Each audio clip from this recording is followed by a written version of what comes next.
Hello everyone. तो जैसा हम लोग बच्चों पिछले लेक्चर नंबर 5 में हम लोग कॉम्बिनेशन ऑफ कैपेसिटर्स और एनर्जी ऑफ कैपेसिटर के बारे में पढ़े थे और हमने कहा था नेक्स्ट लेक्चर में हम लोग शुरू करेंगे इन पे क्वेश्चंस। तो आज जो हम लोग लेक्चर नंबर 6 पढ़ने वाले हैं सेकंड चैप्टर कैपेसिटेंस में, आज का हमारा जो टॉपिक रहेगा वो होगा numerical problems on energy of capacitor and combination of capacitor. हालांकि ये एक लेक्चर में शायद ही कंप्लीट हो पाए क्योंकि बहुत इंपॉर्टेंट टॉपिक है और क्वेश्चन बहुत ज़्यादा इससे बनते हैं।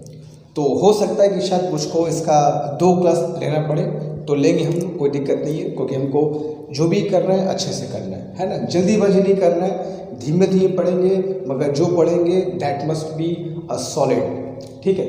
और दूसरी बात, एक और मैं कहना चाहूँगा कि पिछले 2-3 सेशन से मैं इस बात को देख रहा हूँ कि कुछ बच्चों का परफॉर्मेंस रिमार्केबली बहुत बढ़िया हो गया है ना। जो मैं तुमको टास्क दे रहा हूँ, उससे जो मेरे पास फीडबैक आता है उसको मैं देखता हूँ और कुछ बच्चे वाकई बहुत शानदार परफॉर्मेंस कर रहे हैं और ये देखकर बहुत अच्छा लगता है कि जो कॉन्सेप्ट मैं चाहता हूँ वो तुमको डिलीवर कर पा रहा हूँ और तुम उसको अच्छे से समझ पा रहे हो और उसको समझ ही नहीं पा रहे हो, उसको तुम अप्लाई भी कर पा रहे हो। तुमको 2 चीज़ें होती हैं, एक तुमको समझाना और तुम उसको अप्लाई कर पाना।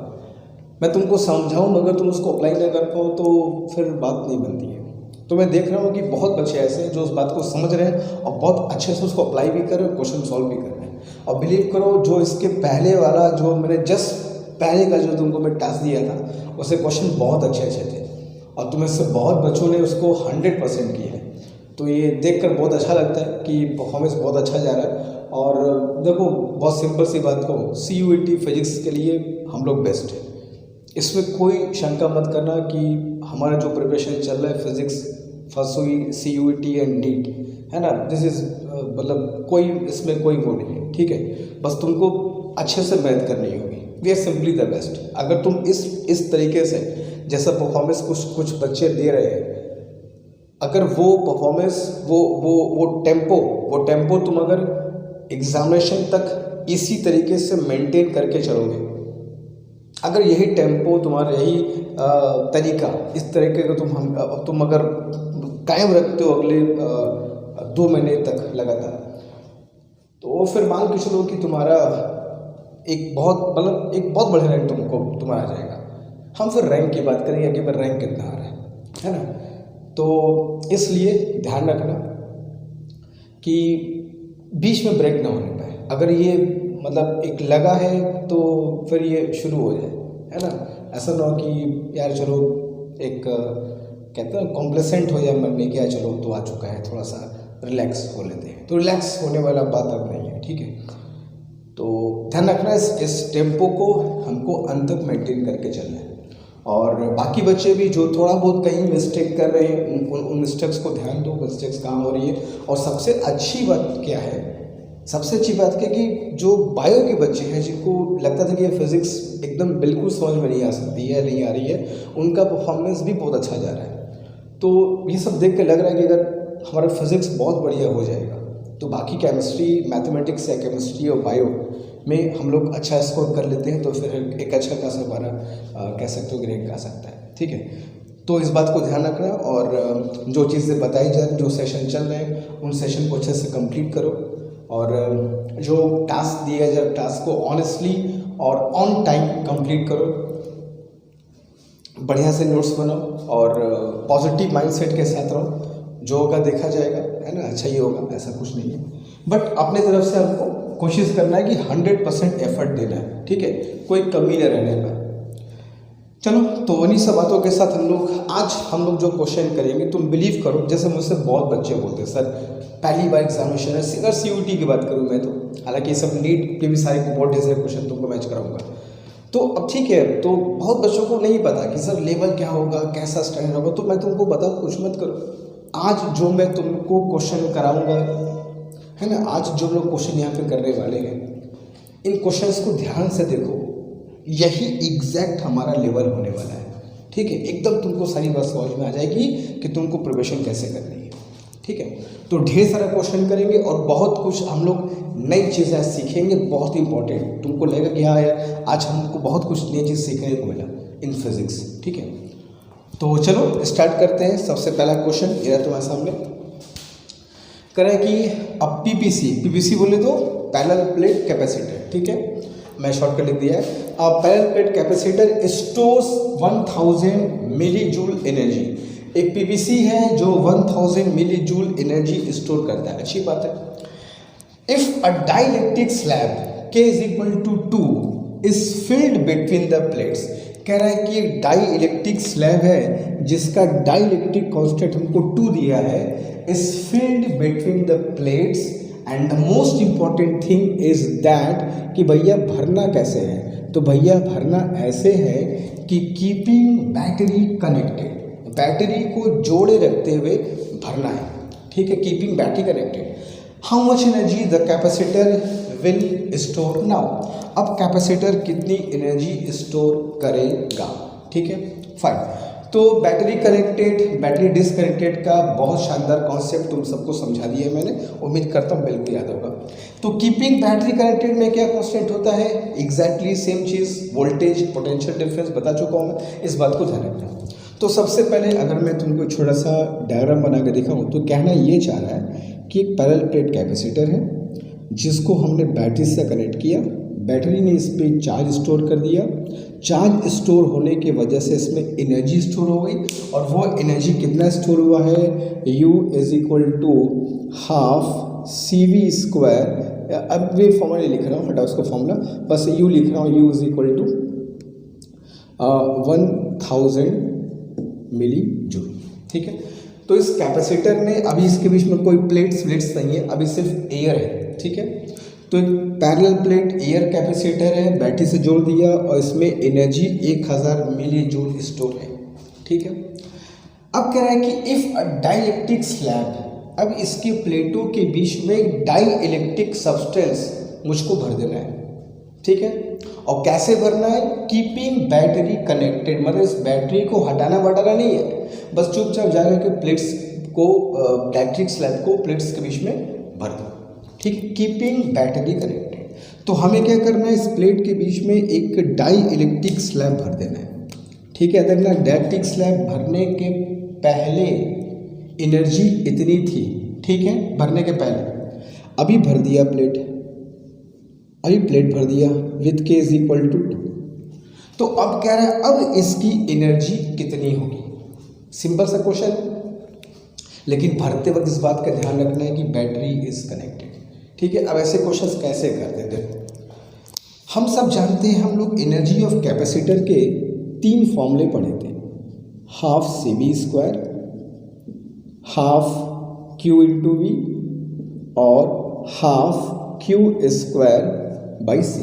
ये 3 फॉर्मूला हम पढ़ते हैं, किसी फॉर्मूले को यूज़ करोगे तुम्हारा आंसर आ जाएगा, लेकिन हम लोग को ऐसा फॉर्मूला चूज़ करना चाहिए जो आसान हो, जल्दी हो जाए, मतलब एकदम पिन पॉइंट वाला बात फॉर्मूला हो कि बस लगाया और आया, ऐसा हमारा काम होना चाहिए।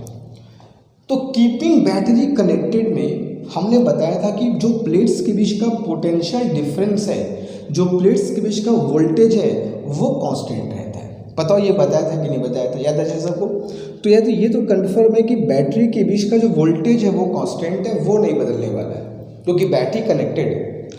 तो ऐसा फॉर्मूला यूज करो जिसमें V है, क्योंकि V कांस्टेंट है, V हमको तंग नहीं करेगा, ठीक है। तो V है और C तो भाई कंपल्सरी है, तो कैपेसिटेंस आए और V आए, ऐसा फॉर्मूला यूज करो। तो कैपेसिटेंस आए और V आए मतलब half CV square formula use कर लिया जाए, तो हम कह सकते हैं U is equal to half CV square is equal to 1000 millijoule. ये तुमको एनर्जी गिवन है, ये प्लेट्स भरने के पहले की बात है, प्लेट्स भरने के पहले इतना था। अब प्लेट्स भरने के बाद, तो प्लेट्स भरने के बाद यार V तो कांस्टेंट रहेगा क्योंकि कीपिंग बैटरी कनेक्टेड होती है। C में जो बदलाव होगा उसको मैं चेक कर लूँ तो एनर्जी आ जाएगी। तो नया C डैश क्या होगा, हम लोग फॉर्मूला पढ़े हैं कि अगर डाई इलेक्ट्रिक स्लैब भरते हैं तो नई कैपेसिटी क्या हो जाती है, C dash is equal to C not into K, पढ़ चुके हम लोग। अगर प्लेट्स के बीच में डाई इलेक्ट्रिक भर दो तो न्यू कैपेसिटी कितनी होती है, शुरू की कैपेसिटी जब प्लेट नहीं भरा था इनटू डाइलेक्ट्रिक कांस्टेंट, ठीक है, या एयर कैपेसिटर इनटू के। तो एयर कैपेसिटर की वैल्यू हमने C माना तो C इंटू के कितना दे रखा है इसका 2, तो नया कैपेसिटेंस कितना हो जाएगा बच्चों 2C, तो C डैश बिकम्स 2C। तो नई एनर्जी जब निकालने बैठोगे तो हाफ C के बदले क्या कर दोगे 2C, और V स्क्वायर तो सेम रहेगा क्योंकि बैटरी कनेक्टेड है, ठीक है। तो इसको ऐसे बोल सकते हो ना, हाफ से V स्क्वायर को कभी 2 और 2 कैंसिल मत करना, हमेशा 1/2 को एक बचा कर रखना, ठीक है। अब ये हाफ CV स्क्वायर तो शुरू वाली एनर्जी है 1000, तो 1000 इंटू 2 किया तो वैल्यू कितनी आएगी बच्चों 2000 milli joule is the answer, ठीक है। तो अब वो एनर्जी कितना स्टोर करेगा बच्चों 2000 मिली जूल वो एनर्जी स्टोर करेगा, ठीक है।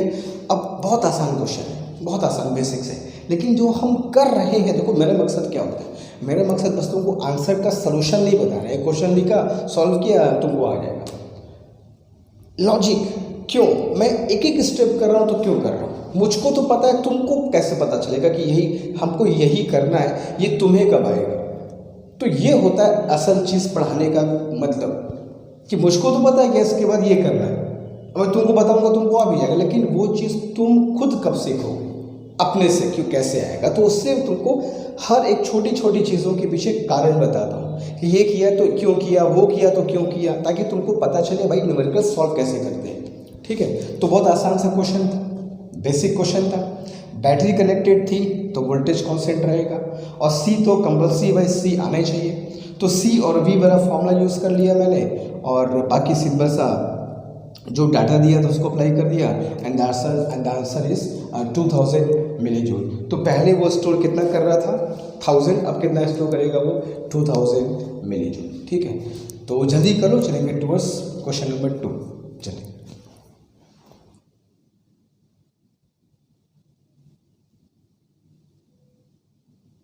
ओके, तो इस पे एक और क्वेश्चन करते हैं, देखते हैं अगला क्वेश्चन क्या आ सकता है।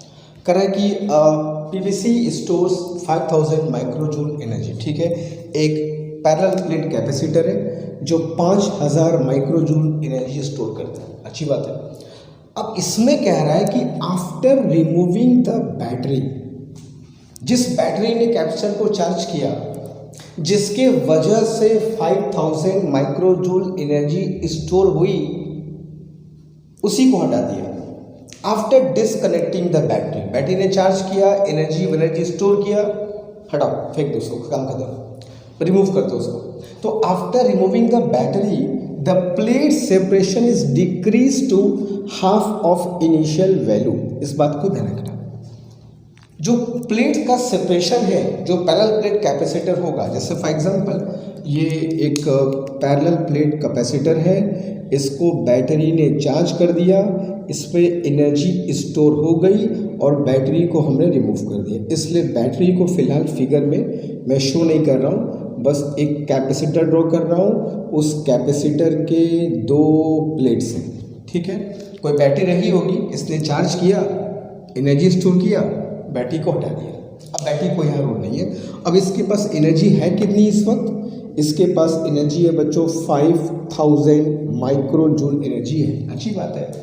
अब कह रहा है कि बैटरी तो हट गई है, अब बैटरी हटने के बाद क्या कॉन्सेप्ट होता है, बच्चे को पता है कि बैटरी डालने के बाद जो कैपेसिटर पे चार्ज आ जाते हैं वो कांस्टेंट हो जाते हैं। जब सोर्स ही नहीं है तो फिर चार्ज कैसे घटेगा बढ़ेगा, चार्ज कांस्टेंट है।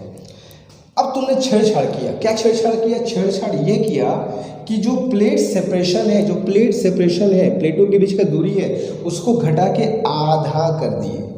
तो आधा कर दिए तो भाई कैपेसिटेंस तो चेंज होगा, कैसे चेंज होगा देख लेंगे भी, मगर चेंज होगा। तो चेंज होगा तो अब नई एनर्जी इसमें स्टोर कितनी होगी। अगेन तुमको वही बोलूँगा कि फॉर्मूला कौन सा यूज़ किया जाए। तो भैया बैटरी हटाने के बाद क्या कांस्टेंट होता है, चार्ज। तो जो कांस्टेंट है वो तो फॉर्मूले में मतलब कंपल्सरी आने चाहिए। तो फॉर्मूले में Q है और C कैपेसिटेंस तो आना ही चाहिए। तो जब चार्ज कांस्टेंट है तो चार्ज ले लो, और सी तो Q और C वाला फॉर्मूला यूज़ करो। तो Q और C वाला फॉर्मूला मैं यूज़ करूं तो हाफ Q²/C ये दिया है तुमको 5000 माइक्रोजूल शुरू की एनर्जी छेड़छाड़ करने के पहले। अब छेड़छाड़ के तौर पे क्या किया गया, तो जो प्लेट सेपरेशंस को आधा कर दिया गया। तो अगर इनिशियल कैपेसिटेंस मैं कह दूं C = ε/A/d है, तो फाइनल कैपेसिटेंस क्या होगा, ε0A/d/2 बोल सकते हो, और ये 2 चला जाएगा ऊपर, तो ε0A/d/2 बोल सकते हैं। और ये तो पुराना वाला कैपेसिटेंस था, तो सीधी सी बात कहा जाए तो कैपेसिटेंस कितना हो गया, डबल। तो प्लेट सेपरेशन को भाई वैसे भी डिनोमिनेटर में है, डी की वैल्यू कम करोगे तो सी की वैल्यू बढ़ जाएगी। तो डी को हाफ किया, सी डबल हो गया। तो अब नई एनर्जी कितनी स्टोर करेगा, तो you dash is half by Q² तो सेम रहेगा, भाई चार्ज जितना था उतना तो रहेगा। तुम प्लेट्स को डालो, प्लेट्स को निकालो, है ना, प्लेट की डिस्टेंस कम करो, प्लेट की डिस्टेंस को बढ़ा दो, इन सब से इसकी प्लेट्स पर जो चार्ज है उस पर कोई फर्क नहीं पड़ने वाला, क्योंकि जो चार्ज को देने वाला है, चार्ज को जो लेने वाला है, द बैटरी, द सोर्स, तुमने उसको ही रिमूव कर लिया है। तो चार्ज कांस्टेंट हो गया। अब C बदला तो U बदलेगा, तो C कितना बदला, तो भैया C डबल हो गया, तो रख दो। तो U डैश कितना होगा, हाफ Q²/2C कर दिया इसको। तो इसको ऐसे बोल सकते हो, हाफ Q²/C × 1/2 बोल दिया। अब ये तो इनिशियल वैल्यू है, कितनी थी, 5000, तो 5000 × 1/2 करोगे तो कितना आएगा बच्चों, 2500 माइक्रोजूल इज द एनर्जी। तो नई एनर्जी स्टोर करेगा वो कितना होगा, 2500 माइक्रोजूल एनर्जी अब ये स्टोर करेगा। ठीक है, तो दोनों क्वेश्चन एक ही जैसे थे, बस हल्का सा फर्क था कि बैटरी को डिस्कनेक्ट कर दिया गया या बैटरी को कनेक्टेड रखा गया। इन दोनों केस में हमको काम करना था। ठीक है, तो बेसिक्स है सब, यही बेसिक्स जब जानोगे ना तो कॉन्सेप्ट बनेगा। जब बेस तगड़ा होगा फिर जितना तुमको बड़ा इमारत खड़ा करने करते चलो। प्रॉब्लम क्या, बेसिक क्लियर नहीं है, कॉन्सेप्ट जो छोटी छोटी बातें वही नहीं पता है, तो फिर कहाँ से बड़े क्वेश्चन सॉल्व होंगे। पहले बेस बनाओ, छोटी छोटी बातों को देखो, कॉन्सेप्ट क्या होता है। ठीक है, तो जल्दी क्वेश्चन कर लो। क्वेश्चन नंबर 3 और 4 जो आने वाला है वो मतलब बहुत शानदार क्वेश्चन है। ठीक है, तो जल्दी को तुमको सही चलता हूँ उसकी तरफ भी जल्दी।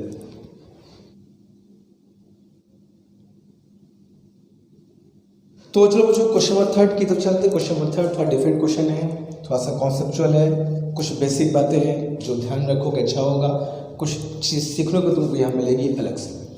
कह रहा है कि 2 कैपेसिटर है, ईच हैविंग कैपेसिटेंस C, दोनों का कैपेसिटेंस C दिया है, and breakdown voltage is V। इस बात को ध्यान रखना कि जो दिया है वो कह रहा है कि कैपेसिटेंस C है, और ब्रेकडाउन वोल्टेज V का मतलब कि जो मैक्सिमम वोल्टेज वो बियर कर सकते हैं वो V है। ब्रेकडाउन वोल्टेज क्या होता है सबको पता है कि एक ब्रेकडाउन वोल्टेज का मतलब ये हुआ ना कि अगर मैं कहूँ कि मेरे पास 2 कैपेसिटर हैं और दोनों का कैपेसिटेंस C है और ब्रेकडाउन वोल्टेज V है, तो ब्रेकडाउन वोल्टेज मतलब कि इनके बीच का जो मैक्सिमम पोटेंशियल डिफरेंस हो है वो V है। इससे जैसे ही ज़्यादा करोगे तो क्या होगा, जो इसके बीच के में जो तुम्हारा इंसुलेटिंग मीडियम है उसमें क्या हो जाएगा, ब्रेकडाउन। सब बता चुका हूँ, याद होता है। तो अगर ब्रेकडाउन वोल्टेज V है, इसका मतलब क्या हुआ कि जैसे ही प्लेट्स के बीच वोल्टेज मैं V से बढ़ाऊंगा, इसके बीच जो स्पेस उसमें क्या हो जाएगा, breakdown, and the charge will leak, वो लीक कर जाएगा, बाहर आ जाएगा, सारा तुम्हारा मामला वहीं पे खत्म हो जाएगा।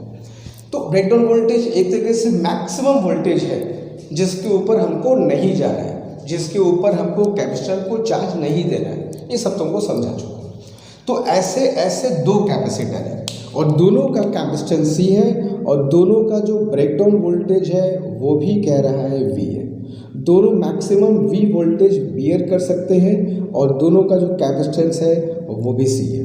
अब कह रहा है कि इन दोनों को अगर मैं सीरीज कॉम्बिनेशन में जोड़ दूँ, अगर दोनों को सीरीज कॉम्बिनेशन में जोड़ दूँ तो पूरे जो the capacitance and the breakdown voltage of combination, तो जो हमारा कॉम्बिनेशन बनेगा उसका कैपेसिटेंस कितना होगा और उसका ब्रेकडाउन वोल्टेज कितना हो जाएगा। तो सुनो, अगर मैं इन दोनों कैपेसिटर्स को सीरीज कॉम्बिनेशन में ऐड कर दूं लाइक दैट, ठीक है, with the help of a battery. तो यही पूछ रहा है कि इस बैटरी का वोल्टेज क्या होगा। ब्रेकडाउन वोल्टेज कि तुम कितना वोल्टेज इनको इस कॉम्बिनेशन को तुम कितना मैक्सिमम वोल्टेज दे सकते हो कि इन दोनों में ब्रेकडाउन ना होने पाए। यही मतलब कहने का हुआ कि भैया पूरे कॉम्बिनेशन का ब्रेकडाउन वोल्टेज क्या होगा। ये वी वोल्टेज पर ब्रेकडाउन हो जाएगा, ये वी वोल्टेज पर ब्रेकडाउन हो जाएगा। तो पूरे कॉम्बिनेशन में मैं कितना वोल्टेज लगाऊं कि ये दोनों का पूरे कॉम्बिनेशन का ब्रेकडाउन वोल्टेज क्या होगा, वो तुमसे क्वेश्चन पूछा ब्रेकडाउन वोल्टेज दिस कॉम्बिनेशन। तो सबसे पहली बात, अगर तुमसे पूछा है इनका इक्विवेलेंट कैपेसिटेंस, तो सीरीज कॉम्बिनेशन में जब दो कैपेसिटर्स इक्वल होते हैं तो हम सब जानते हैं इक्विवेलेंट कितना होता है, उनका हाफ। ठीक है, तो सी इक्वल टू सिंपल है C/2 हो जाएगा। अब ब्रेकडाउन वोल्टेज क्या होगा, सुनो, इसका ब्रेकडाउन वोल्टेज है V। ठीक है, ये V वोल्टेज ब्रेकडाउन बर्दाश्त कर सकता है कि नहीं। ये V मैक्सिमम, ये नेगेटिव होगा ना, ये V बर्दाश्त कर सकता है और वो भी V ही बर्दाश्त कर सकता है, और दोनों सीरीज कॉम्बिनेशन में। और याद करो अभी कल ही पढ़ाया हूँ कि बच्चों सीरीज कॉम्बिनेशन में बैटरी का वोल्टेज जो होता है वो डिस्ट्रीब्यूट हो जाता है, V1 + V2 + V3 = V। कुछ याद आ रहा है। तो सीरीज कॉम्बिनेशन में अगर मैं इसको V वोल्टेज देता हूँ तो इसको V वोल्टेज दे सकता हूँ, तो पूरे कॉम्बिनेशन को कितना वोल्टेज देना पड़ेगा, 2V। अभी कल ही पढ़ा कि सीरीज कॉम्बिनेशन में जो बैटरी का वोल्टेज होता है वो सब में ऐड हो जाता है। तो V1 + V2 should be equal to V। कल 3 था, आज 2 है, तो इन दोनों का जो ऐड करोगे उसके इक्वल आएगा। तो इसका ब्रेकडाउन वोल्टेज V है, इसका ब्रेकडाउन वोल्टेज V है, यानी कि पूरे कॉम्बिनेशन को मैं 2V दे सकता हूँ। 2V इसको दोगे तो V इसको मिल जाएगा, V इसको मिल जाएगा। तो पूरे कॉम्बिनेशन का, हम एक एक की बात नहीं करें, पूरे कॉम्बिनेशन का इक्विवेलेंट कैपेसिटेंस कितना हो गया, C/2, और पूरे कॉम्बिनेशन का ब्रेकडाउन वोल्टेज क्या हो गया, 2V। तो सिंपल सा कॉन्सेप्ट है कि नहीं। तो पूरे कॉम्बिनेशन की अगर बात करोगे तो 2V is the breakdown voltage. तो C/2 एंड 2V, तो C/2 एंड 2V के हिसाब से ऑप्शन नंबर 4 तुम्हारा क्या होगा बच्चों, करेक्ट होगा। ठीक है, तो ऐसे क्वेश्चन में बस ये देखना कि भाई किसका कितना कितना ब्रेकडाउन वोल्टेज है, उसके हिसाब से यहाँ पे ऐड कर दो। ठीक है, तो आसान सा क्वेश्चन था, लेकिन थोड़ा सा बात समझना हो कि पूछा क्या है। अलग अलग तो ठीक है V, तो अलग अलग V है तो अभी भी तो V ही होगा ना। तो ये V वोल्टेज ब्रेकडाउन है, ये V वोल्टेज ब्रेकडाउन है, इसको V और V दोनों को तुमको देना है। तो दोनों को V और V देना है, तो यहाँ बैटरी कितने वोल्ट की होगी, 2V की होगी। तो पूरे कॉम्बिनेशन का क्या हो गया, C/2, और पूरे कॉम्बिनेशन का वोल्टेज क्या हो गया, 2V। तो सिंपल से ऐसे क्वेश्चंस को बहुत सिंपल लॉजिक से लगा सकते हो। तो C इक्विवेलेंट क्या होगा, C/2, and breakdown voltage of the combination will be 2V। ठीक है, तो कर लो इसको, फिर आगे चलेंगे टूवर्ड्स नेक्स्ट क्वेश्चन। गुड।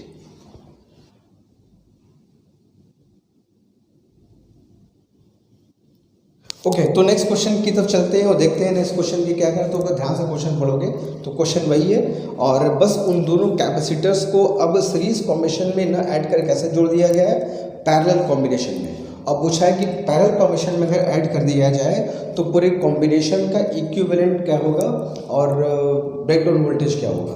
बाकी वही है, दो कैपेसिटर हैं जिनका कैपेसिटेंस C है और ब्रेकडाउन वोल्टेज V है। मतलब ब्रेकडाउन वोल्टेज मतलब मैक्सिमम इतना वोल्टेज तुम उसको दे सकते हो। ठीक है, इसके बाद ब्रेकडाउन हो जाएगा। तो ब्रेकडाउन वोल्टेज यहाँ पर भी तुम्हारा V है। ठीक है, फाइन। तो अभी क्या कर रहा है कि इनको पैरेलल कॉम्बिनेशन में ऐड कर दो। तो पूरे कॉम्बिनेशन का कैपेसिटेंस बताओ और पूरे कॉम्बिनेशन के लिए ब्रेकडाउन वोल्टेज क्या होगा वो बता दो। तो ठीक है, इनको जरा पहले पैरेलल कॉम्बिनेशन में ऐड तो कर दिया जाए। तो इनको पैरेलल कॉम्बिनेशन में मैंने ऐड कर दिया कुछ इस तरीके से।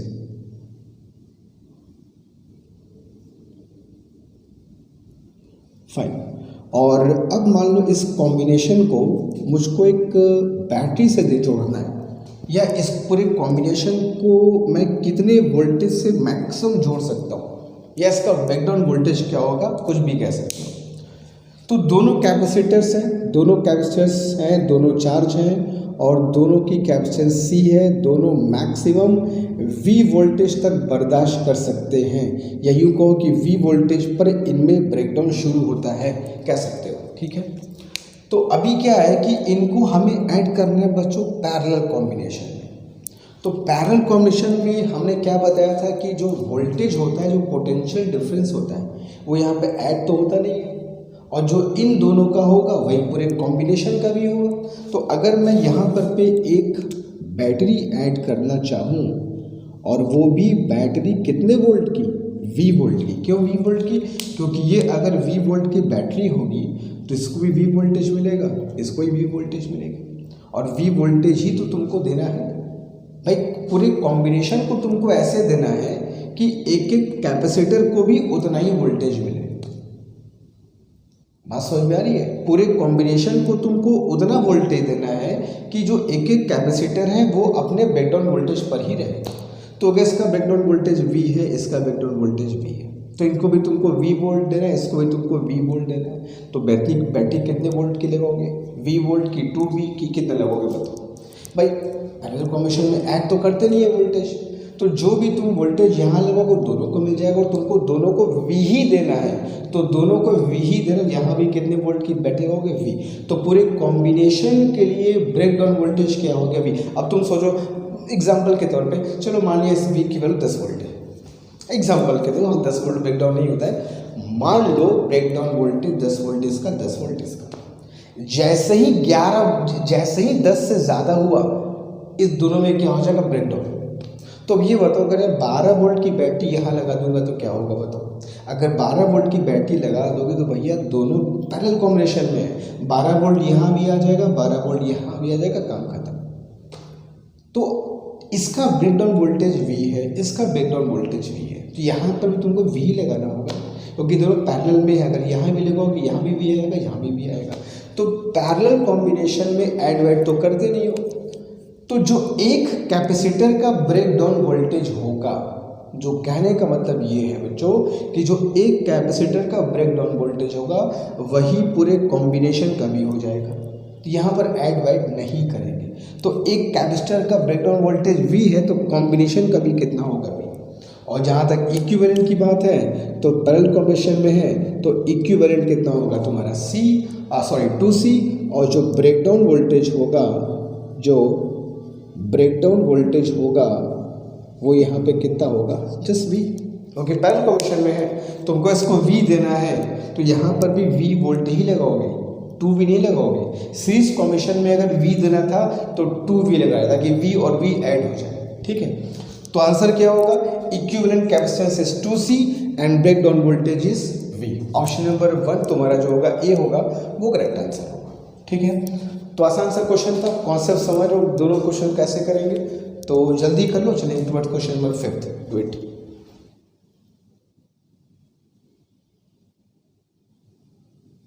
ओके फाइन, तो चलते हैं बच्चों क्वेश्चन नंबर नेक्स्ट की तरफ। क्वेश्चन नंबर नेक्स्ट, ऐसे क्वेश्चन बहुत एग्जाम में आता है, और तुम्हारे CUET या फिर नीट एग्जामिनेशन में ऐसे क्वेश्चन तुमको बहुत पूछे जाते हैं। तो बहुत आराम से अच्छे से क्वेश्चन देखो, और मेन बात है कॉन्सेप्ट को पकड़ो, कॉन्सेप्ट क्या होगा उसके पीछे।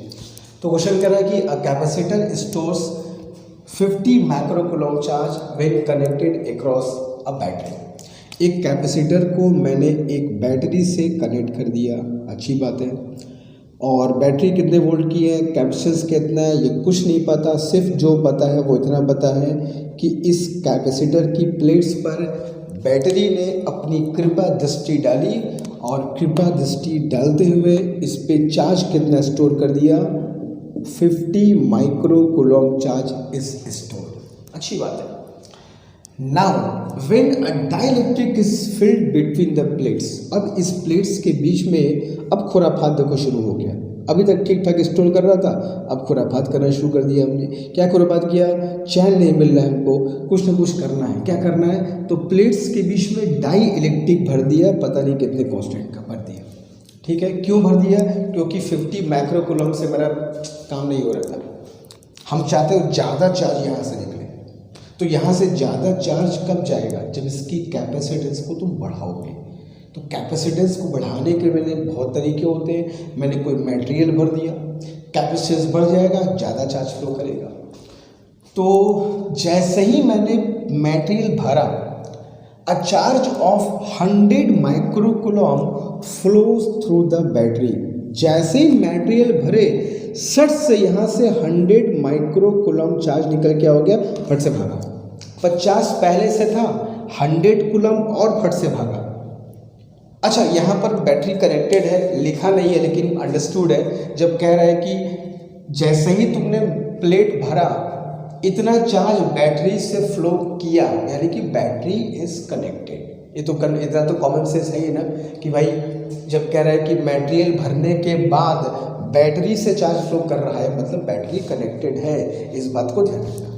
तो जैसे ही हमने इसमें एक मटेरियल भरा, जिसका डायरेक्ट कॉन्स्टेंट फिलहाल नहीं पता, भरा, इसकी कैपेसिटेंस बढ़ गई और ये एक्स्ट्रा चार्ज कितना लिया, 100 माइक्रोकूलम और खींच लिया। याद रखना 100 एक्स्ट्रा लिया है, 50 तो था इसके पास पहले से, और बैटरी कनेक्टेड है। तो बच्चों बैटरी कनेक्टेड में क्या कांस्टेंट होता है, सब बैटरी कनेक्टेड में V कांस्टेंट होता है। तो जैसा कि हम जानते हैं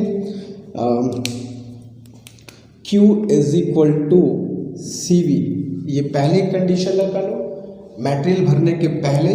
तो मटेरियल भरने के बाद Q dash is equal to C dash into V बोल सकते हो। बताओ ये दो चीज़ समझ लो क्या है, ये मटेरियल भरने के पहले है, ये मटेरियल भरने के बाद है, लेकिन दोनों ही कंडीशन बैटरी का वोल्टेज कांस्टेंट है क्योंकि बैटरी कनेक्टेड है। तो V तो सेम रहेगा। दोनों को डिवाइड कर दो, दोनों को डिवाइड कर दोगे तो Q अपॉन Q डैश कितना आएगा बच्चों, C अपॉन C डैश। शुरू में Q कितना था, 50 माइक्रोकूलम। अभी Q डैश कितना हो गया, 50 पहले का प्लस 100 और गया तो कितना हो गया, 150 हो गया। C कितना था, पहले मान लो C नॉट था, एयर कैपेसिटर। अब कितना हो जाएगा नहीं पता, तो अब लेकिन अब कितना हो जाएगा, K C नॉट। भाई तुमने मटेरियल भर दिया तो न्यू कैपेसिटेंस कितना होगा, K into C not. K गुना बढ़ जाएगा, K क्या होगा, डायरेक्ट कांस्टेंट होगा। तो C not cancelled out, this is 3। तो dielectric constant of the material कितना आ गया बच्चों, 3। ठीक है, तो सिंपल सा क्वेश्चन है, सिंपल सा इसका सोल्यूशन है, सिंपल सा इसका आंसर है। ठीक है, बस देखो क्या कहना चाह रहा है और क्वेश्चन को कैसे हमको सॉल्व करना है। आसान क्वेश्चन है ना, सिंपल है। तो जल्दी कर लो, क्वेश्चन नंबर 6 की तरफ हम लोग तुरंत चलते हैं। चलो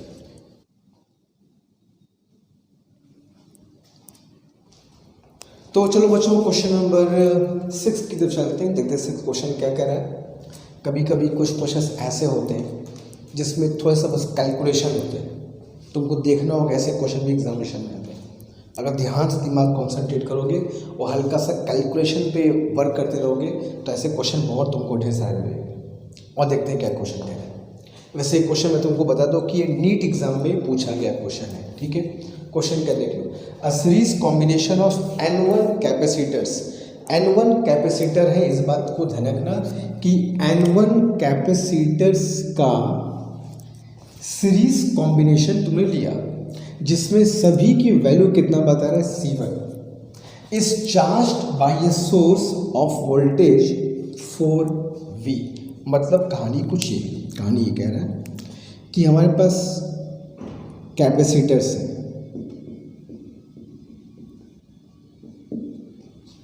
C1 C1 C1 C1 करते करते कितने कैपेसिटर्स हैं, N1। इनकी संख्या बता रहा है, 1 2 3 करते करते N1।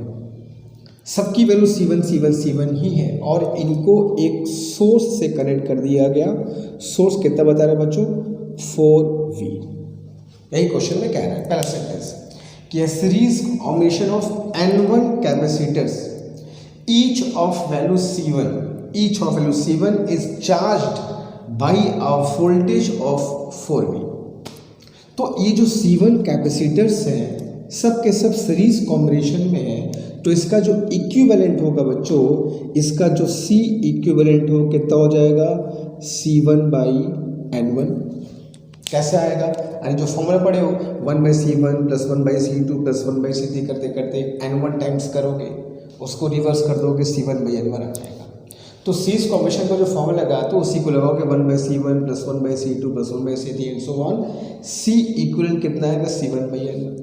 तो C1/N1 को तुमने वोल्टेज कितना दिया है 4V, तो ये एनर्जी कितनी स्टोर करेगा, तो U is equal to formula क्या होता है बच्चों, half C equivalent into V square करेंगे। तो C इक्विवेलेंट कितना ले रहा हूँ मैं, C इक्विवेलेंट कितना आ गया है C1/N1, और V मतलब इस सोर्स की वोल्टेज, तो सोर्स की वोल्टेज V के बदले क्या पुट करोगे 4V, तो 4V कितना हो गया 16V स्क्वायर। यहाँ तक क्लियर है भाई। पूरे कॉम्बिनेशन की एनर्जी निकालनी है, फॉर्मूला क्या होगा हाफ CV स्क्वायर। C मतलब ये पूरा इक्विवेलेंट जो कितना आया था C1/N1, V मतलब सोर्स का वोल्टेज जो कितना था 4V, तो 4V के स्क्वायर 16V स्क्वायर। ठीक है, अब कह रहा है कि with another parallel combination of N2 capacitors. अब क्या किया गया कि N2 कैपेसिटर्स को आपस में किस कॉम्बिनेशन में ऐड किया गया बच्चों, पैरेलल कॉम्बिनेशन में ऐड कर दिया गया ऐसे। ठीक है, और सबकी वैल्यू कितनी है C2 एंड सो ऑन। और ऐसे से कितने कैपेसिटर्स हैं, तो भैया N2 कैपेसिटर्स हैं, ये संख्या बता रहा है। तो इसका जो इक्विवेलेंट क्या होगा बच्चों, इसका इक्विवेलेंट क्या होगा N2 इंटू C2, क्योंकि पैरेलल कॉम्बिनेशन में C1 plus C2 plus C3 बस सीधा ऐड कर देते हो, तो इक्विवेलेंट कितना हो जाएगा N2C2। और इस इक्विवेलेंट को जो आएगा उसको बच्चों V वोल्टेज की बैटरी से कनेक्ट करना है। तो यहाँ जो बैटरी मुझको कनेक्ट करनी है क्वेश्चन के हिसाब से, वो बैटरी कितने वोल्टेज की होनी चाहिए, वो V वोल्टेज की बैटरी होनी चाहिए। तो इसकी एनर्जी में अगर निकालूं तो half C equivalent into V square, इसको मैं U2 बोल दूँ, इसको मैं U1 बोल दूँ ना, तो हाफ C इक्विवेलेंट कितना हो गया N2C2 इंटू V स्क्वायर। ठीक है, अब क्वेश्चन में कह रहा है कि it has the same total energy as the first combination. इसका जो एनर्जी है वो सेम है जैसा कि पहले कॉम्बिनेशन का है, तो दोनों के एनर्जी को इक्वेट कर दिया जाए। और फाइंड क्या करना है, फाइंड करना है द वैल्यू ऑफ C2। हमको C2 की वैल्यू फाइंड करनी है। कैसे फाइंड करनी है, in terms of C1। C2 की वैल्यू फाइंड करो इन टर्म्स ऑफ C1 के टर्म्स में। तो पहले दोनों को इक्वेट तो करो, एनर्जी इक्वल है पहले इक्वेट कर दो। तो एनर्जी इक्वल है, इक्वेट कर दूं अगर मैं, तो क्या मिलेगा, half C1N1 16V square is equal to half N2C2V square. तो हाफ तो पहले कैंसिल कर दो, V स्क्वायर से V स्क्वायर कैंसिल कर दो, हमें C2 की वैल्यू फाइंड करनी है इन टर्म्स ऑफ C1। तो N2 को चुपचाप यहाँ भेज दो, तो क्या आ जाएगा बच्चों C2 की value, C2 is equal to 16, ऊपर क्या बचा है C1, नीचे क्या बचेगा N1, और यहाँ से आ गया N2, तो 16 C1/N1 N2। तो 16 C1/N1 ये तुम्हारा पहला आंसर करेक्ट होगा। ठीक है, तो सिंपल सा कैलकुलेशन था, कोई खास कॉन्सेप्ट था नहीं इसमें। सीरीज कॉम्बिनेशन में है एनर्जी निकाल लो, पैरेलल कॉम्बिनेशन में है एनर्जी निकाल लो। सीरीज कॉम्बिनेशन में ऐड कर दिया जितने भी कैपेसिटर्स दिए थे, पैरेलल में ऐड कर दिया जितने भी कैपेसिटर्स दिए थे, फिर दोनों के जी को इक्वेट कर दो, जो पूछा गया अपना तुम्हारे आ जाएगा।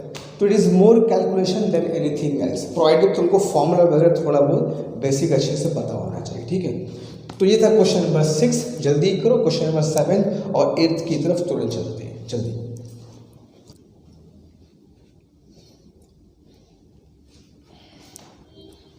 तो आगे चलते हैं बच्चों, और ये क्वेश्चन देखो बहुत एग्जाम में आता है, इस टाइप के क्वेश्चन बहुत पूछे आते हैं। तो कॉन्सेप्चुअल है, तुम्हारे कॉन्सेप्ट को टेस्ट करते हैं कि तुम कितना बातों को समझते हो, तुम्हारा कितना टॉपिक का कॉन्सेप्ट क्लियर है। कोई न्यूमेरिकल नहीं, कोई कैलकुलेशन नहीं है, कुछ बेसिक सी बातें हैं जो हम लोग पहले पढ़ चुके हैं, बस उसको एक बार हम लोग को एक बार चेक करना है। क्वेश्चन कर रहा है कि अ PPC parallel plate capacitor is charged bye a battery. अच्छी बात है, कोई दिक्कत नहीं, करो charge. But after charging the capacitor the battery is disconnected. इस वर्ड पर ही पूरा का पूरा क्वेश्चन तुम्हारा टिका हुआ है, इस बात को ध्यान रखना। एक कैपेसिटर लिया, कैपेसिटर को बैटरी से चार्ज किया, जी भर के चार्ज किया, जब तक मन किया चार्ज किए, उठा के बैटरी को फेंक दिए। तो तो जब बैटरी को उठा कर फेंक देते हो, बैटरी को डिसकनेक्ट कर देते हो, तो बताओ मैं तुमको इतने दिन से क्या बताते आ रहा हूँ, जरा बताओ। जब बैटरी को तुम डिसकनेक्ट कर देते हो तो मैं तुमको अब तक इतने दिनों से क्या बता रहा हूँ, यही ना बता रहा हूँ कि जब बैटरी को डिसकनेक्ट कर देते हो बच्चों, तो जो उसकी प्लेट पर चार्ज एक बार आ गया फिर वो कांस्टेंट हो गया। तो चार्ज कांस्टेंट हो गया, क्यों? क्योंकि सोर्स नहीं है, तो Q इज कांस्टेंट। ठीक है, ये सबको क्लियर है। अब आगे चलते हैं।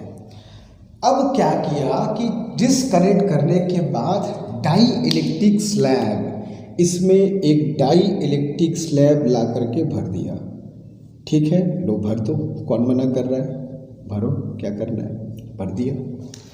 अब डाई इलेक्ट्रिक स्लैब भरने के बाद इसमें बहुत कुछ बदलाव होते हैं, potential difference, electric field, energy, capacitance, बहुत कुछ बदलाव होते हैं। उनमें से हमको पता करना है कि क्या सही है क्या गलत है। ये अच्छे क्वेश्चंस होते हैं, ये काफ़ी कॉन्सेप्चुअल होते हैं, तुमको समझना होगा। जिनको बेसिक्स एकदम क्लियर होगा वही क्वेश्चन ये कर भी पाएंगे। और हम जानते हो कि हम लोग इस यहाँ पर पे बेसिक्स पर बहुत ध्यान देते हैं। हर बच्चे के बेसिक तगड़ा होना चाहिए, फिर मैं रहूँ चाहे ना रहूँ तो अपने आप कर लोगे।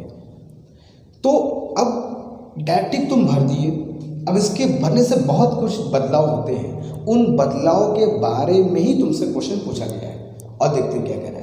क्वेश्चन कह रहा है कि electric slab is inserted between the plates, which of the following statements in, not in, it should be is, which of the following statements is not correct। इस बात को ध्यान रखना बच्चों, हमको not correct चेक करना है। जो करेक्ट स्टेटमेंट नहीं है, जो गलत स्टेटमेंट है, जो फॉल्स स्टेटमेंट है, उस पर टिक लगाना है। चलो एक एक करके पढ़ते हैं। Increase in the stored energy, energy जो स्टोर किया है वो बढ़ जाएगी। देखते हैं क्या होता है। ये बताओ, जब हम लोग बैटरी को हटा लेते हैं तो इतना सबको पता है कि बच्चों की बैटरी को हटाने के बाद Q की वैल्यू क्या हो जाती है, कांस्टेंट हो जाती है। ठीक है, और K तुमने भर दिया है। K भरने का उद्देश्य क्या होता है बताओ? K क्यों भरते हैं, मटेरियल क्यों भरते हैं? डायरेक्टिक भरने से क्या होता है भैया, कैपेसिटेंस बढ़ जाती है। पूरा तो कहानी कैपेसिटेंस का ही तो है बच्चों। तो जब भी डाइलेक्ट्रिक भरते हो तो Q तो खैर कांस्टेंट हो गया, कैपेसिटेंस क्या होगा सर, कैपेसिटेंस बढ़ेगी। तो ये तो कन्फर्म है कि जो C है, कैपेसिटेंस है, वो क्या होगा बच्चों, इंक्रीज करेगी। कन्फर्म, इसमें कोई डाउट नहीं ना भैया। डाइलेक्ट्रिक भरने का पर्पज ही होता है C को बढ़ाना, तो C बढ़ गया। अब एनर्जी का फॉर्मूला होता है 1/2Q²/C। सर बहुत फॉर्मूला होता है, आप इसी को क्यों यूज़ कर रहे हैं? क्योंकि इसमें Q आ रहा है, इसमें C आ रहा है, चेक करने में आसानी होगी। तो Q कांस्टेंट है और C इंक्रीज कर रहा है। C इंक्रीज करेगा तो U की वैल्यू क्या होगी, घटेगी, तो U विल डिक्रीज। और यहाँ क्या कर रहा है, increase in stored energy, energy बढ़ेगी, जो सरासर गलत है। एनर्जी क्या होगी, घटेगी। तुम यहाँ से देख लो, तुमसे पूछा गया था नॉट करेक्ट मतलब गलत, फॉल्स झूठा, तो पहला स्टेटमेंट ही हमको मिल गया, increase in the stored energy is wrong. क्योंकि एनर्जी घटेगी, कैसे घटेगी, Q कांस्टेंट है, K भर दिया, C बढ़ गया, C बढ़ गया, U घट जाएगा, बात खत्म। लेकिन बाकी के 3 स्टेटमेंट को भी तो मैं उसको चेक करके दिखाऊंगा। सिर्फ क्वेश्चन हल करना हमारा पर्पस नहीं है ना, तुमको सिखाना भी है, तुमको तैयार करना है। Decrease in potential difference, potential difference decrease करेगा। तो भैया Q इज इक्वल टू हमारा फॉर्मूला होता है, Q is equal to formula होता है भैया CV, होता है कि नहीं होता है? चलो, तो यहाँ से V इज इक्वल टू क्या हो गया भैया, Q/C। Q कांस्टेंट है, C इंक्रीज करेगा, तो C इंक्रीज करेगा तो V क्या होगा, डिक्रीज करेगा। तो V डिक्रीज करेगा, सही तो लिखा है, डिक्रीज इन पोटेंशियल डिफरेंस, सही तो लिखा है, हमें गलत चेक करना था, सही है B statement. Third, decrease in electric field, electric field decrease करेगा, ये भी सही है। डाइलेक्ट्रिक पुट करने के बाद इलेक्ट्रिक फील्ड कितनी हो जाती है, E/K। अगर तुमको याद हो तो डाइलेक्ट्रिक के अंदर जो इलेक्ट्रिक फील्ड हो जाती है वो कितनी होती है बच्चों, E0/K। तो इलेक्ट्रिक फील्ड भी डिक्रीज करती है, बिल्कुल सही बात है। इंक्रीज इन द कैपेसिटेंस, तो कैपेसिटेंस तो इंक्रीज करता ही है, बैटरी को भरने का पर्पस ही होता है कि सी इंक्रीज करे। तो ये भी सही है, ये भी सही, ये भी सही, बस पहला वाला गलत है, पहला वाला गलत है और हमको जो गलत है, जो करेक्ट नहीं है, उस पर टिक लगाना था। तो फर्स्ट ऑप्शन तुम्हारा सही है, ठीक है। तो इस तरीके से हम लोग क्वेश्चन सॉल्व करेंगे अगर ऐसा क्वेश्चन एग्जाम में आता है तो, जो कि बहुत पूछे जाते हैं। बस बेसिक कॉन्सेप्ट क्लियर हो, फॉर्मूले तुमको अच्छे से पता हो कहाँ से कैसे हम लोग अपना आंसर निकालेंगे, ठीक है। तो जल्दी करो, एक क्वेश्चन तो भी और करेंगे जल्दी।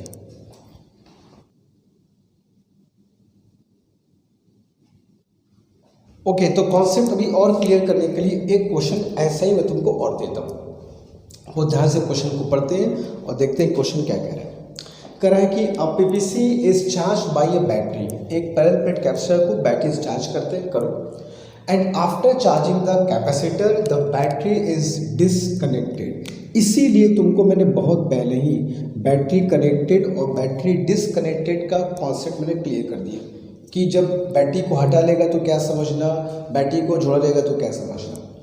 तो a PVC charge by a battery and after charging the capacitor the battery is disconnected. ये तुम्हारा कैपेसिटर था, तुमने कैपेसिटर को चार्ज किया, इस पे ढेर सारा मन, जितना मन किया उतना चार्ज स्टोर किया और फिर बैटरी को उठा के फेंक दिया। तो जब बैटरी को डिसकनेक्ट कर दिया, जाहिर सी बात है, जैसा अब तक हम लोग जानते आए हैं कि बैटरी को डिसकनेक्ट करने पर क्या कांस्टेंट हो गया, चार्ज। अब क्या कह रहा है कि प्लेट सेपरेशन डिक्रीज कर दिया गया, इसका जो प्लेट सेपरेशन है वो डिक्रीज कर दिया गया। तो C is equal to epsilon naught A by D होता है, ठीक है। अगर D को डिक्रीज किया जा रहा है, अगर D को डिक्रीज किया जा रहा है और D देखो डिनोमिनेटर में है, अगर D डिक्रीज किया जा रहा होगा तो जाहिर सी बात है कैपेसिटेंस क्या होगा बच्चों, इंक्रीज करेगा। तो इन्हीं सब बातों को ध्यान में रख करके अब आंसर हम लोग चेक करेंगे।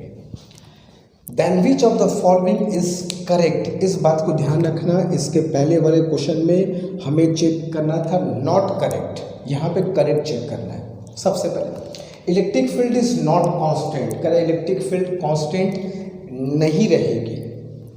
क्या इलेक्ट्रिक फील्ड, देखो इलेक्ट्रिक फील्ड इनके बीच होती है ना, जो स्पेस देख रहे हो, ये हम प्लेट सेपरेशन को घटा रहे हैं, बढ़ा रहे हैं, इससे इलेक्ट्रिक फील्ड पर फर्क क्या पड़ेगा। इलेक्ट्रिक फील्ड डिपेंड करता है बच्चों मीडियम पर। इसके पहले वाले क्वेश्चन में जब मैं यहाँ पर क्या पुट किया था, डाई इलेक्ट्रिक, तो डाई इलेक्ट्रिक रखने से मीडियम बदल गया था। ध्यान से कॉन्सेप्ट समझो, इलेक्ट्रिक फील्ड जो यहाँ पर है वो डिपेंड करेगा मीडियम क्या है, मीडियम पे डिपेंड करेगा इलेक्ट्रिक फील्ड। इसके पहले वाले क्वेश्चन में मैंने यहाँ पे डाई इलेक्ट्रिक भर दिया था, मीडियम को चेंज कर दिया था, तो जाहिर सी बात इलेक्ट्रिक फील्ड चेंज हो गया था। लेकिन यहाँ पर प्लेट की सेपरेशन को दूर कर दिया, पास कर दिया, कुछ भी कर दिया, उससे मीडियम पर तो फर्क पड़ेगा नहीं, और चार्ज तो वैसे ही कांस्टेंट है। इलेक्ट्रिक फील्ड का फॉर्मूला क्या होता है बताओ, E is equal to sigma by epsilon पढ़े हम लोग between the plates of capacitor. Sigma is equal to formula क्या होता है, Q by A epsilon naught. Charge तो वैसे ही कांस्टेंट है, उस Q कांस्टेंट हो गया, मीडियम भी नहीं बदल रहा तो एप्सिलॉन भी कांस्टेंट हो गया, तो इलेक्ट्रिक फील्ड तो हमेशा ही कांस्टेंट रहेगा। यहाँ पर प्लेट सेपरेशन को हम लोग डिक्रीज कर रहे हैं, तो प्लेट सेपरेशन को डिक्रीज करने से इलेक्ट्रिक फील्ड पर फर्क नहीं पड़ेगा। इसके पहले वाले में क्यों पढ़ा था, इसके पहले वाले में इसलिए पढ़ा था क्योंकि यहाँ तूने मटेरियल भर दिया था, मीडियम को चेंज कर दिया था। यहाँ मीडियम चेंज नहीं होगा, यहाँ प्लेट सेपरेशन डिक्रीज कर दिया और उससे इलेक्ट्रिक फील्ड का कोई भी लेना देना नहीं है। तो electric field is not constant, electric field constant नहीं रहेगा, सरासर गलत है। इलेक्ट्रिक फील्ड कांस्टेंट रहेगा, ठीक है, तो ये गलत स्टेटमेंट है, हमको सही चुनना है। तो फर्स्ट हमारा आंसर नहीं है। Second, potential difference increase, potential difference increase करेगा और चेक कर लेते हैं। V is equal to formula होता है बच्चों Q by C। Charge constant है, D डिक्रीज किया है, C इंक्रीज किया है। C इंक्रीज करेगा तो V क्या होगा बच्चों, घटेगा, डिक्रीज करेगा, और यहाँ पे कह रहे हैं इंक्रीज करेगा, यानी कि ये स्टेटमेंट भी गलत है। तो पोटेंशियल डिफरेंस विल डिक्रीज, और यहाँ पे कह रहा है इंक्रीज, गलत हो गया, छोड़ दो इसको भी। थर्ड कह रहा है कैपेसिटेंस डिक्रीज, कैसे भैया, कैपेसिटेंस तो इंक्रीज कर रहा है, डी डिक्रीज किया, सी इंक्रीज कर गया, और यहाँ कर रहा है डिक्रीज कर रहा है, गलत है, वो भी चुन लो। हमें करेक्ट चुनना है, इनकरेक्ट नहीं। चौथा कह रहा है stored energy decreases, stored energy decrease करती है, को यहाँ से चेक कर लो। U is equal to half Q square by सी।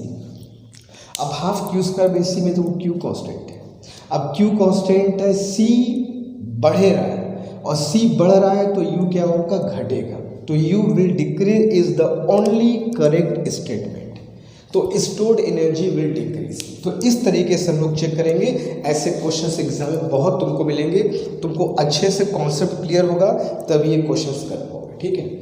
तो जल्दी करो, फिर आगे चलते हैं, डू इट।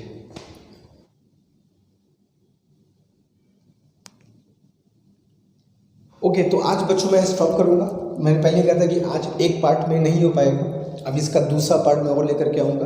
तो अभी हम लोग कॉम्बिनेशन ऑफ कैपेसिटर्स सीरीज और पहले बहुत क्वेश्चन करेंगे, एनर्जी पर भी कुछ बात बची हुई है उसको हम लोग करेंगे, और ताकि कोई भी किसी भी टाइप ऑफ क्वेश्चन हमारा बचने न पाए। बस तुमको क्या करना है, जैसे ऐसे ही मेहनत कर रहे हो, कॉन्सेप्ट को सीख रहे हो, मेहनत कर रहे हो, एक एक छोटी छोटी बातों को ध्यान रख रहे हो, उस पर मन से क्वेश्चंस कर रहे हो, वैसे ही करते रहो। बाकी जितना चीज़ है मैं सब कराऊंगा। बाकी तुम्हारा, मैं फिर कह रहा हूँ कि सीयूईटी में फिजिक्स में हम लोग बेस्ट हैं, कुछ नहीं करना, किसी का बात सुनना ही नहीं है, जो पढ़ रहे हो वो अल्टीमेट एकदम, इससे बाहर कुछ नहीं रहने वाला, बट तुमको अच्छे से प्रिपेयर करना होगा, ठीक है। तो अगर कोई डाउट हो आज के क्वेश्चंस में तो ज़रूर बताना, और क्वेश्चंस कैसे लगे, कॉन्सेप्ट कितना क्लियर हुआ, ये भी ज़रूर डिस्कस करना, मेंशन करना। और मिलेंगे हम लोग कल नेक्स्ट क्लास में, और कल मिलेंगे नेक्स्ट क्लास में तो हम लोग और इस पर क्वेश्चन करेंगे और नए नए चीज़ों को सीखेंगे, ठीक है। और जल्दी इसको फिनिश ऑफ करेंगे, चलेंगे फिर तो हम लोग इलेक्ट्रिक करंट, इलेक्ट्रिसिटी पर, ठीक है। आज के इतना ही, थैंक यू सो मच।